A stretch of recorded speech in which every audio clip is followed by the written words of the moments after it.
I never thought I'd be the guy digging through someone else's phone. But life has a funny way of pushing you into situations you swore you'd never find yourself in. I didn't snoop, not really. My girlfriend Leah had asked me to grab her charger while she was in the shower. Her phone lit up as I picked it up, a message preview flashing across the screen. It was from her best friend, Marissa. The words caught my eye before I could stop myself. "So how are things with him?" Then Leah's reply popped up, unfiltered, raw, and devastating. "Honestly, I'm settling until someone better comes along." I stood there, frozen, the charger in one hand, her phone in the other, settling. That word cut deeper than any insult ever could.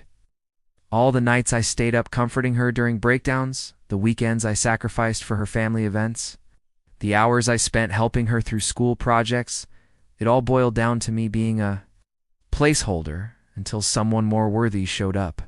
When she stepped out of the shower, wrapped in a towel, she smiled at me like nothing was wrong. I smiled back, but my chest felt like it was collapsing.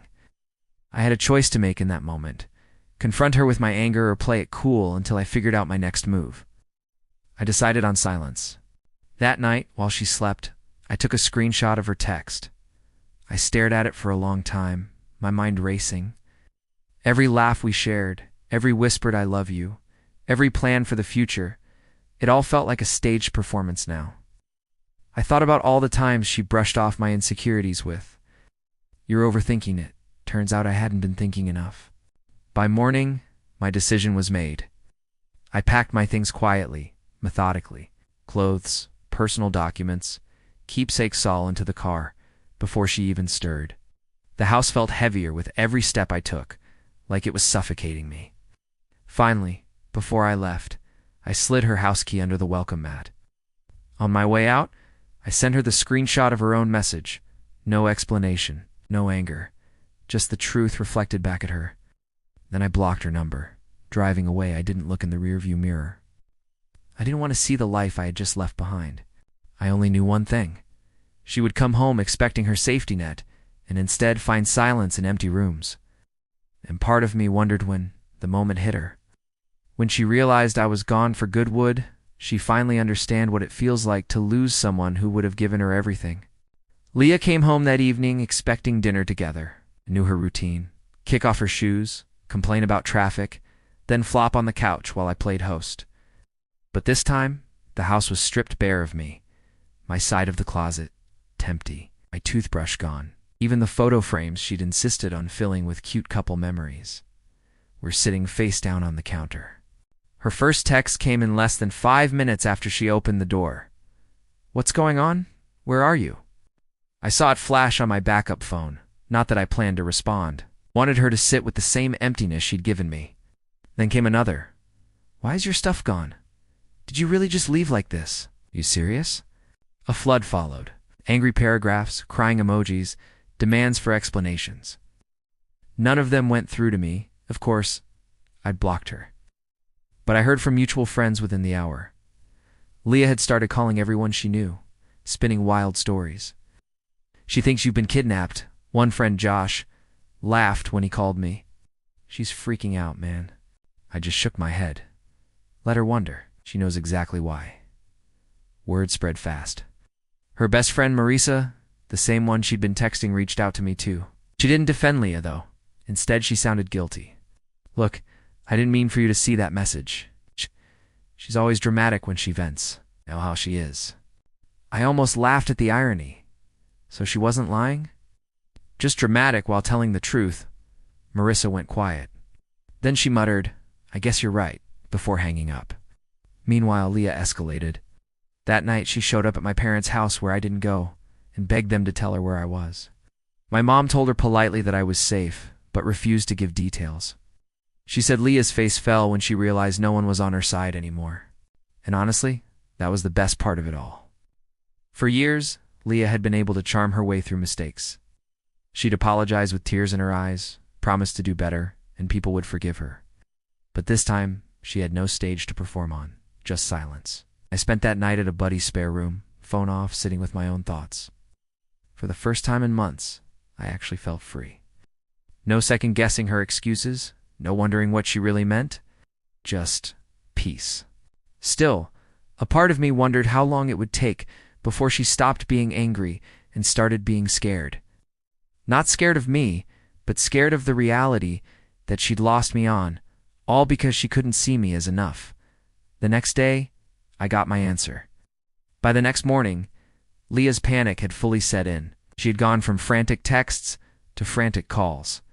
I didn't answer, and she eventually started leaving voicemails, long, rambling explanations that made her sound more guilty than I could have imagined. "Please, I didn't mean it," one voicemail began. "I was just frustrated with everything, and I was joking. Love you. You know I do. I'm sorry. Please just pick up the phone," joking. That word alone was enough to make my stomach turn. Joking about me? About the fact that I'd been her placeholder while she waited for someone better? The audacity was astounding. Her messages started to take a different tone around midday. Less anger, more pleading. "I'll do anything to fix this.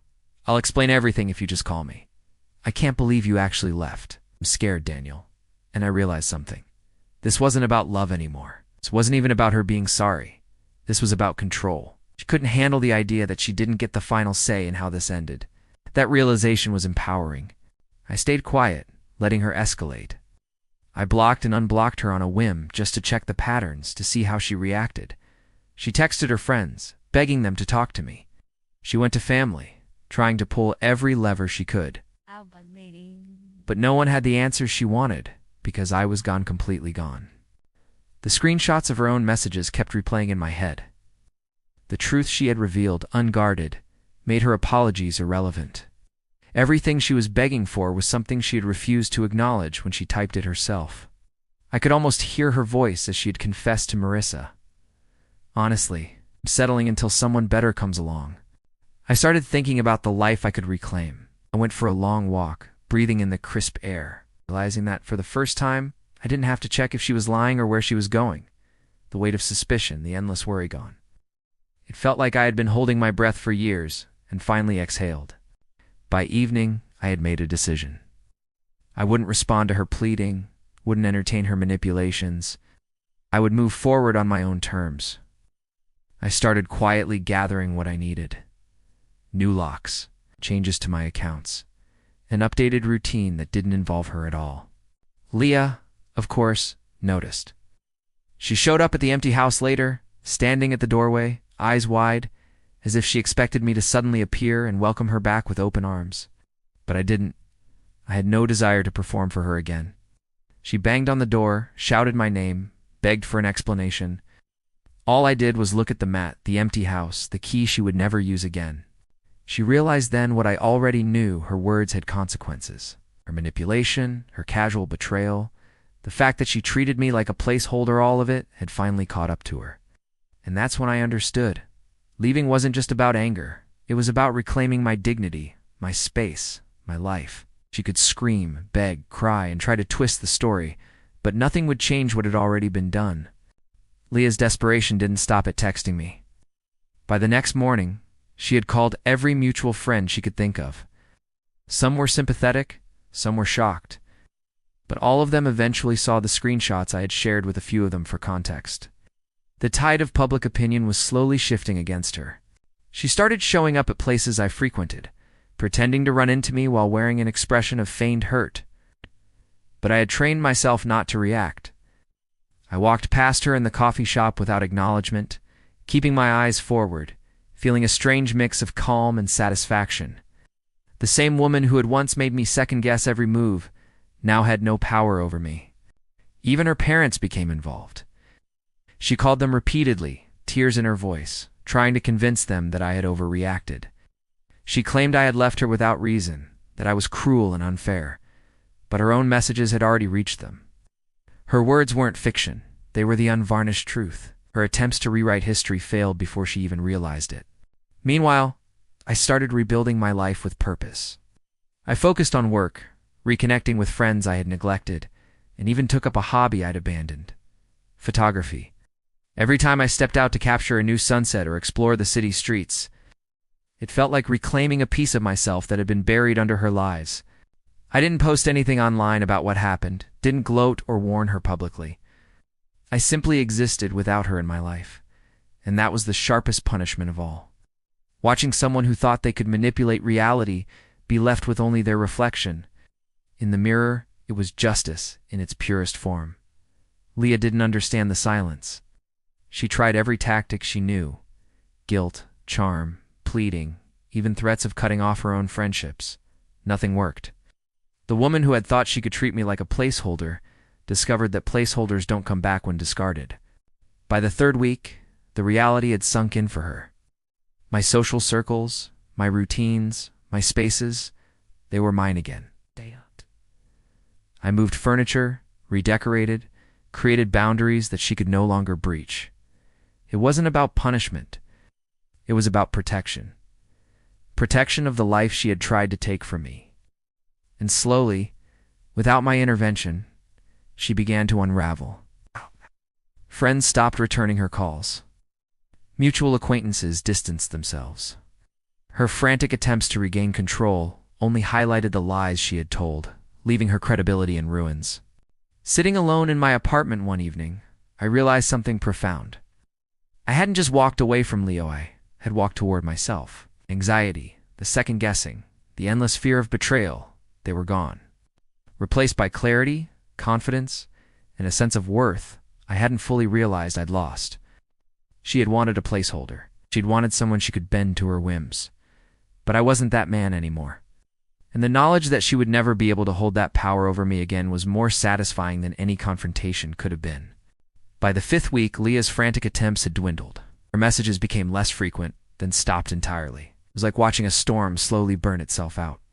For a moment, I almost felt sorry for her, but only briefly. Sympathy doesn't erase betrayal. The first time I ran into her in person after the fallout, it was at a mutual friend's small gathering. She froze when she saw me. Her face, once so confident and playful, was pale, anxious, and uncertain. I smiled politely, nodded, and walked past her without pause. That simple gesture, calm, composed, and completely untethered, spoke louder than any confrontation could. She had lost the power to manipulate. She had lost the power to gaslight. She had lost the control she once held over my life. And in that loss, I felt free. Friends who had initially sympathized with her now saw the full picture. I didn't need to explain much. The screenshots of her messages were enough. The truth has a way of revealing itself without embellishment. Conversations with our mutual friends shifted naturally. People who had been on the fence realized the scale of her betrayal, and slowly she became isolated not out of malice, but out of the reality of her actions. Meanwhile, I continued rebuilding my life, block by block. I organized my apartment, revisited neglected hobbies, and focused on work. I traveled to places I'd always wanted to see. For the first time in months, I slept soundly without the knot of suspicion in my chest. Every step I took away from her was a step toward reclaiming myself. Then one evening, I received a message from Marissa, her best friend. She wrote, "She finally understands. She's been asking everyone where you are. She knows she lost you." I didn't respond. I didn't need to. The message itself was enough. Leah's realization had nothing to do with MIT, was her facing the consequences of her own choices. I had already moved on, and the knowledge that she recognized her loss was simply confirmation of what I had already felt. I was better off without her. Weeks later, I caught myself laughing genuinely at something silly a friend said. No tension, no worry, no lingering fear. That simple moment made me realize how much of myself I had buried under the weight of her deceit. I was rediscovering freedom in its purest form. Leah's absence became a kind of peace. I no longer wondered where she was, who she was with, or what she was thinking. The chaos she had introduced into my life was gone, replaced by clarity and self-respect. And when I finally looked back, I understood something vital. The heartbreak, the betrayal, the anger, they were all necessary. They pushed me to act, to reclaim my life, and to realize that love without trust isn't love at all. She had wanted a placeholder. I'd given her the space to reveal her true self, and in the process, I found mine. Months passed.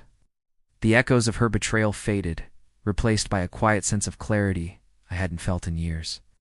I didn't think about her constantly anymore. I didn't imagine confrontations or replay arguments in my head.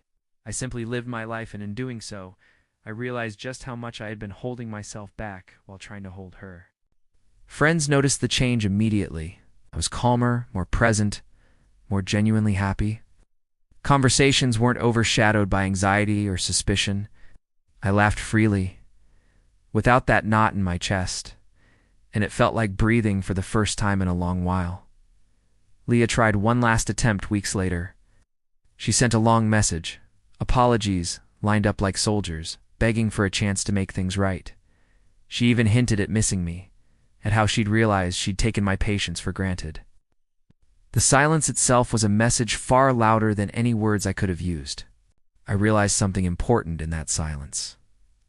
Closure doesn't always come from confrontation. Sometimes it comes from living your truth unapologetically. By leaving her behind, by refusing to be manipulated.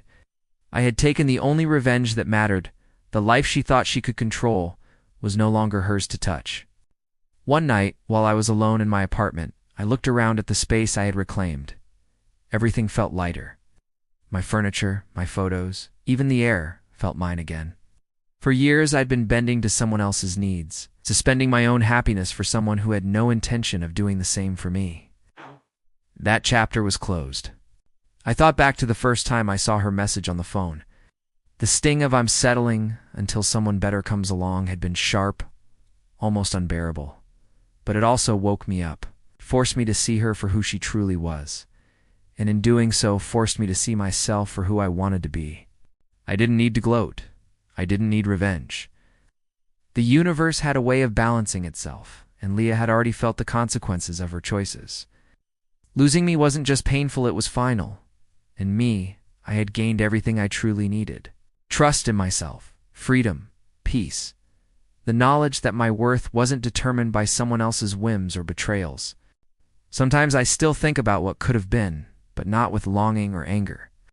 Just with clarity, the calm understanding that her chapter in my life was a lesson I would carry forever. I had loved her, I had lost her, and I had moved on, not in a rush, not out of spite, but because finally I had chosen me. And for the first time in years, that choice felt like home. If you've made it this far, go ahead and hit the like button, subscribe, and share your thoughts in the comments.